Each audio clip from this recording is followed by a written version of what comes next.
Welcome to this episode of the Real Escape Investing Podcast. I'm your host, Terry Shower, and this is a show dedicated to helping you escape the constraints of time, income, and geography with the vehicle of real estate investing. This is episode 1 of the Real Escape Investing Podcast.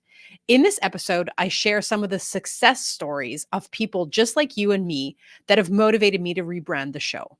You'll see why I'm so excited to share this next part of my real escape investing journey with you. Hello, real estate fans, and welcome to the Real Escape Investing Podcast. Something very exciting is happening on the show today, and I'm really pumped to tell you about it. The show is being rebranded from the Real Estate Investors Club podcast to the Real Escape Investing Podcast. And I want to tell you all about why I decided to rebrand the show, because I think this is really cool. And we're going to be talking about things that are slightly different now in this new iteration of the show. So, why real escape investing? For me, the word escape is not necessarily in the sense of connoting escapism, right? Like, it's not like with the vehicle of real estate investing, we're not trying to escape responsibility or, put our heads in the sand like an ostrich. We're trying to escape some of the constraints that a typical life in our society imposes on us. And so what might be some of those constraints? If you have to, show up every day to a 9-to-5 job, a W-2 job, probably some of those constraints are going to look like being tied geographically. So that means that you have to live in a particular place because you have to show up to the office or because the boss expects to see you, or the clients you service are in a very specific geographic location. And, maybe you're not in love with that geographic location. Another one of the constraints that, a lot of us face are financial. And so if you have the, let's say, financial structure or the way in which your income operates is that it's tied solely to, a job, then you are financially tied to that. You are financially constrained by the number of hours that you can work in that job. And one of the great things about real estate investing is that because you make money when you sleep, because in a sense, it's a type of passive income. It's like owning a business, careful, not operating a business, but owning a business. It really means that those financial constraints that were once tied to the number of work hours you can do really become uncoupled, and you're able to escape that glass ceiling that so many people who are basically selling their time, because that's what employees do, right? Like, they sell their time, they sell their hours for money. Whereas in real estate investing, that's really not the equation you're operating with. You're creating a system that generates money, and the only limitation you face is how efficient that system is at creating passive income for you. The other type of constraints that a lot of people face that we want to escape from, that's a big priority for people who get into real estate investing, is time constraints. And that is certainly the case if you have a 9-to-5, a W-2 job, because you're stuck having to give a certain amount of your waking hours to your employer. But that goes also for people who are operating businesses or who have some kind of a hustle that requires them to really spend a lot of their personal hours, a lot of their time on something. And the beauty of passive income, the beauty of real estate investing as a vehicle for creating wealth, is that it allows you to have some of that time freedom to be able to get back control of your time, not to have to ask anybody, can I go on vacation now? And not to feel that crushing pressure that a lot of us feel around our time.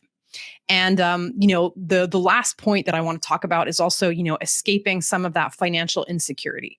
And for this, I want to, just tell you a little story about a friend of mine who we had a conversation way back 15 years ago when I became a real estate investor. And she was working like a high power job. She had a great salary at the time.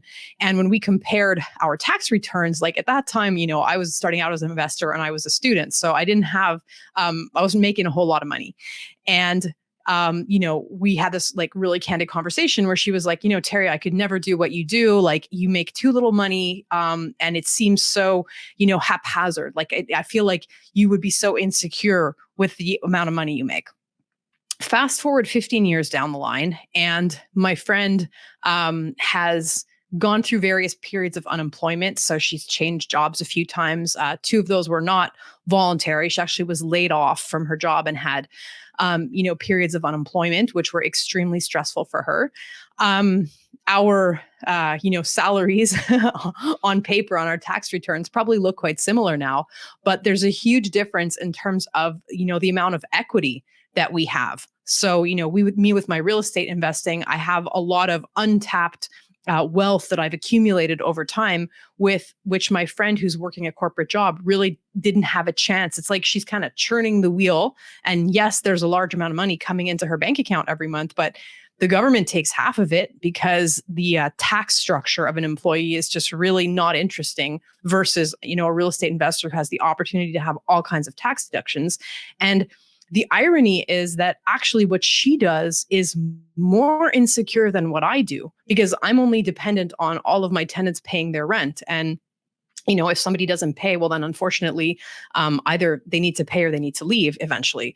And so, and let's say I have 30 tenants. If only one of them is not paying the rent, well, that's something that I can absorb over my whole portfolio. It's not like necessarily, if you have a job, like either you have the job or you don't have the job. And that's like, if someone's going to turn off the tap on your income basically on a dime, and you don't have a whole lot to say about it. So, like, ironically, a lot of people are afraid to get into real estate investing because they're like, oh, I don't know, like, can I afford, to take this leap into insecurity? Well, my argument would be to rather see this as a doorway, an escape, real estate investing escape from the insecurity that can be associated with a W-2 or a 9 to 5 job.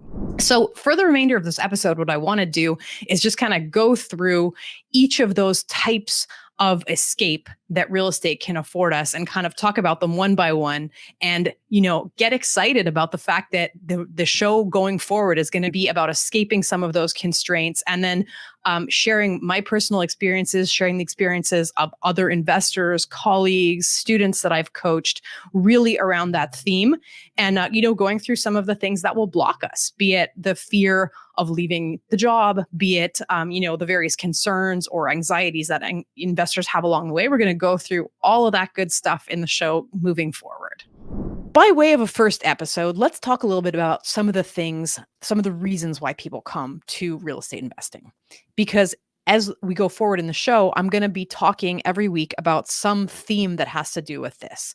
And the first one is financial stability and security. So I think a lot of people, be it that they feel, the job market can be insecure. The stock market can be insecure. If you're working as an employee, you don't necessarily control if your company is going to go through layoffs or if some economic cycle is going to come and knock you in one direction or the other. You also don't control, if your boss decides to change your hours or if they decide you have to move or some other unpleasant thing might happen. The fact of having, your family's livelihood, your livelihood tied to that one source of income that you don't control is extremely stressful for people. And I'm not sure if, I were setting myself up that I would necessarily want to tie myself to something like that. But we can get into that a little bit more later on. So the passive income that you can get by investing in real estate really can help people, be more financially stable and secure. And I'll want to tell you the story of, some clients of mine that I started working with. It's been really quite a while ago. They're both young professionals. They came to me when they didn't have a very clear idea of where they wanted to go in their investing journey. They just wanted to initially buy a condo. So we bought one condo. Actually, it was the guy of the couple who bought one condo, and that worked so well. He was able to immediately rent it out. That then his wife came to me and had, a similar objective to purchase 2 condos.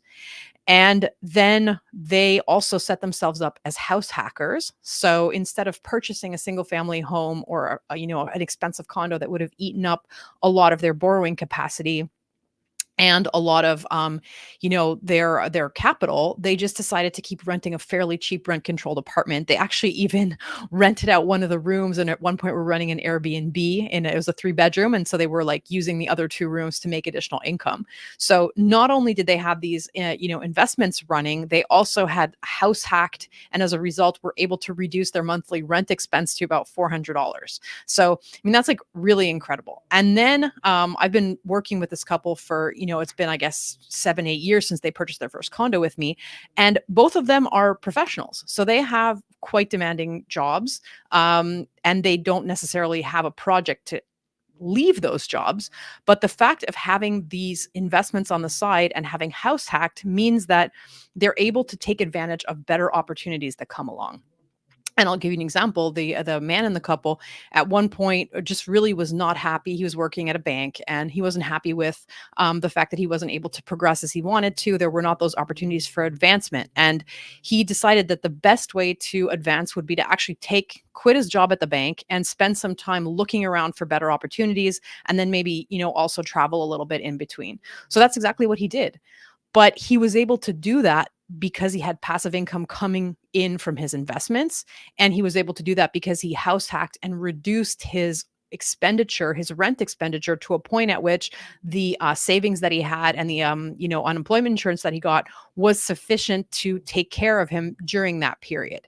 And so, what I want you to take away from this is that this, opportunity of real estate investing as a solution to those problems, even if you have a professional job and you have no interest in quitting that professional job, the fact of being having a real estate investor's mindset through how you manage your home finances and how you acquire passive income, it's going to give you all kinds of flexibility in the way that you run your life, and make you less dependent, less contingent on whatever your job might be doing, or whatever a particular economic cycle might be doing, just because you've optimized the main expense in your life, which for most people is their housing expense.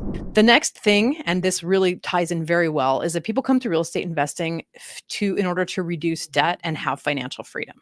So definitely with building passive income, and let's make the distinction between passive income, which you get from an investment that's sitting somewhere and is running and paying you money while you sleep.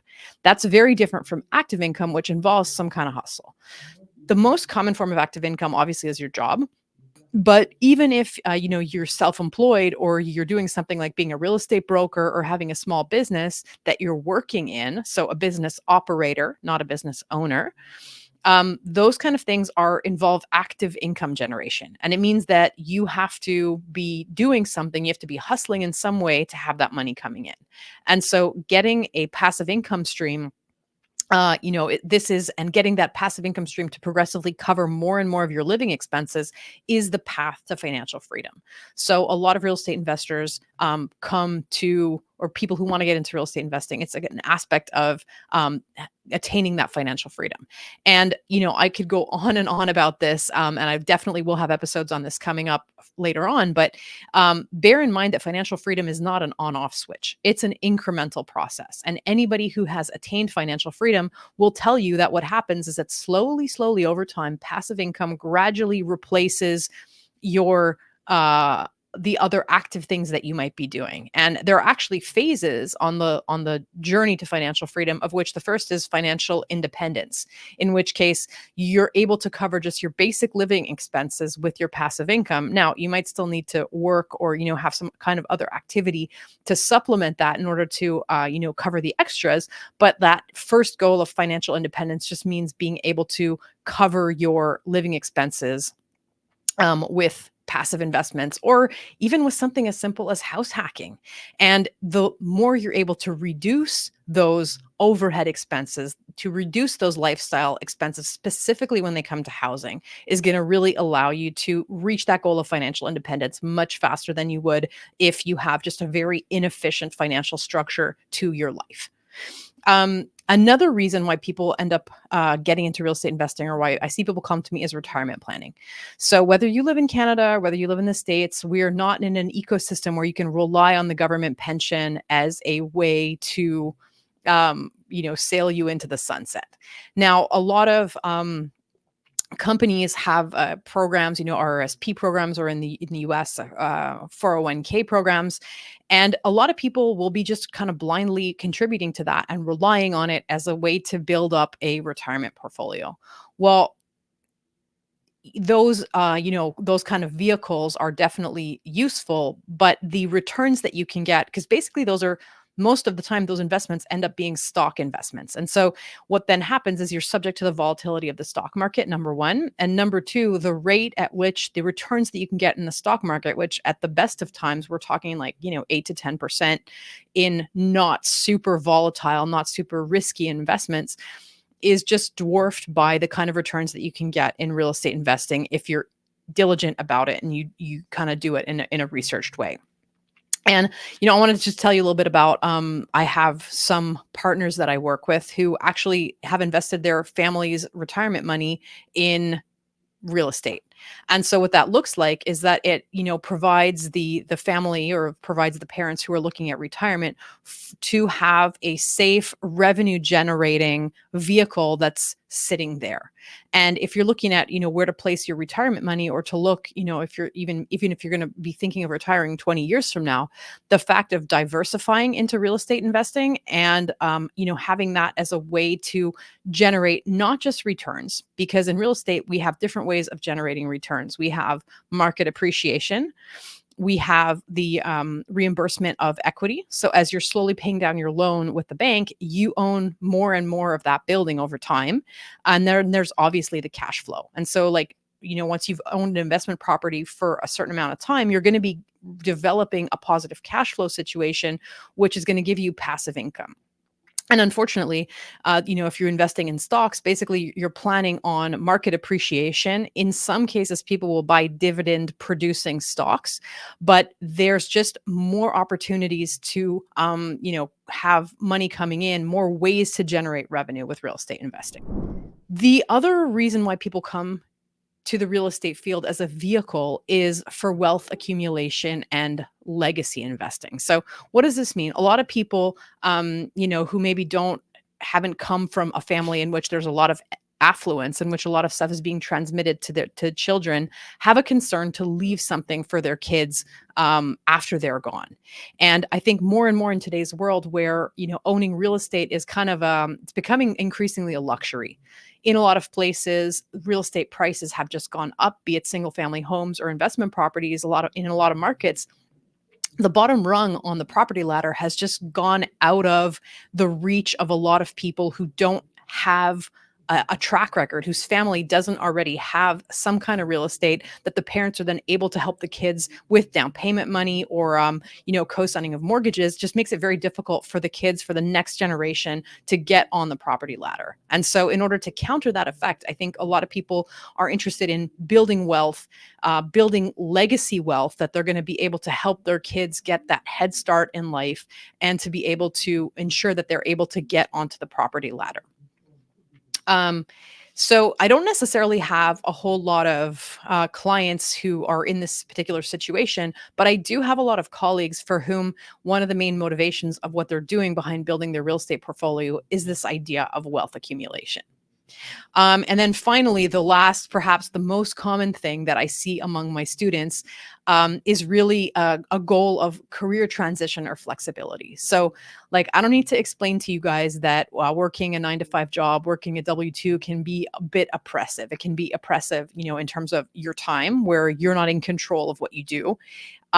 You can be vulnerable in the sense that your income is dependent on someone else to generate it. And so at a specific point, you could be laid off, you could be fired, there could be economic cycles that change. And so that's kind of a vulnerable position to be in, when your only revenue source is coming from someone, and somewhere else, and it's beyond your control. And then there's obviously, time flexibility and geographic flexibility. Like, the lifestyle of somebody who has attained financial freedom through real estate investing is that you don't have to ask anybody every time you want to go on vacation. You can, or when you want to travel for work or to go to a conference or do something, it's just, okay, well, let me look at my bank account. Let me look at my kids' school commitments and figure out if this works for my family dynamic. But it's not so much anymore about having to convince the boss, or how much vacation time do I have, or whatever else it is. And somebody who, once you get your real estate business up and running, it also is then a question that you have the time flexibility, even on a daily basis, to, pursue other interests. And if that is gym time, if that's poetry reading, if that's interpretive dance, whatever it is that you want to do, the fact of being, on the spectrum of financial independence or financial freedom really allows you to have that. And so, if I think of myself personally, like this was definitely a stop on my journey when I started out in the real estate field, and having that flexibility from a certain amount of passive income coming in allowed me to finish my studies. I had grad school for a very long time, and I wouldn't have been able to, dedicate the effort and the energy needed to finish my thesis had I not had passive income through real estate, and had I not also like really house hacked my way into having extremely low overhead costs. Like I lived with roommates for a very long time, because I liked it, but also because financially that just was such a springboard for freedom in my own life. Um, so like that's a definite speech to personal freedom on my own journey. But the students and clients that I've had the potential or the privilege to work with over time, it's just so rewarding for me when I get to see that they're taking those steps towards financial independence and financial freedom, when I'm able to help them on their real escape investing journey. It's just such a rewarding thing for me. And that's really what I want to do with this new iteration, this new version of the podcast, is to really focus in on some of those needs that people have, some of the themes, some of the reasons why people get into real estate investing, and share the journeys of other people who have done this successfully, share my own experience of how you can hack that escape and how you can just move forward. Thank you for joining me for this week's episode of the Real Escape Investing Podcast. If you enjoyed this content, if you can think of one person who would profit from hearing some of this wisdom, please go ahead and share it with them.